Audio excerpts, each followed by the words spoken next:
infinite, he's powerful, he's great. But friends, don't make any mistake about it. He's not just full of characteristics that you get to pick and choose when you feel like it.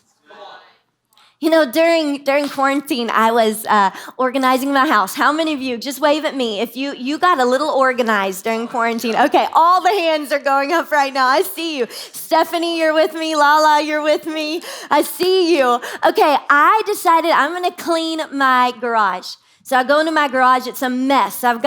Rich loves hobbies. He has a million different hobbies. He goes through cycles. He loves things. He goes like 100 miles per hour, and then he tries a new thing. So we've got all these random sports equipment. I've got my son's stuff. So I decided, you know what? I'm going to organize this thing. I got the biggest cabinet you've ever seen in your life. I mean, I was proud of this cabinet. It arrived on my doorstep in quarantine. I put that baby in my garage, and when I opened up the doors, it was 24 inches deep. It was 90 inches tall. It was 60 inches wide. We're talking about a big cabinet. Now, you could fit a lot of stuff in a space like that. And as I opened up the door, I said, you know what I need? I need compartments in this cabinet. I need to organize it. Here's my laundry stuff. Here's my son's crafts. Here's Rich's hobby.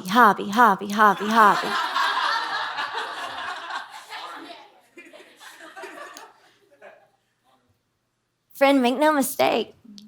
The God we serve, you don't just get to open up the cabinet and pull out what you need or what you feel God should be. His characteristics aren't just piled on top of him. You need to understand the God that we serve. It's not just like a bunch of characteristics pushed together. Everything about who he is interwoven with one another. Everything is interwoven inextricably so that when you enter into the presence of God, you get the totality of who he is. And yes, our cultures, we all put different emphasis on the God that we serve. We all decide that this speaks to me, this connects with me. But if you make the mistake of limiting God by your emphasis, you will never be able to walk into the fullness of knowing who he is. Because the longer you walk with him, the more you see the characteristics of who he is. And the more you get to know him, the more you pray, the more you worship, the more he opens up your eyes. So your picture of God is consistently and constantly expanding. And he is pushing you forward to discover more of who he is. So God is a God of justice. And he is also a God of love. God is a God of grace. He's also a God of truth. And you don't have to just choose one and say, well, this is more important than the other. No, it's all him. Every part of it is him. And instead of getting tied to who he is, we need to look at him and love him. And as we love him, we get to know him. Don't get so focused on, God, I'm just going to read about you. God, I'm just going to research about you. No, you need to encounter him.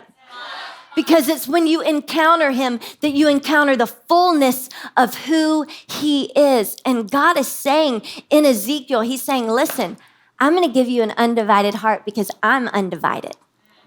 And so those divisions in your heart, you can't be made in my image when you have a divided heart. Don't cling to the emphasis, cling to him. Seek him above everything. The more you know him, the more your view will change. It will be evolving forever because he is that great.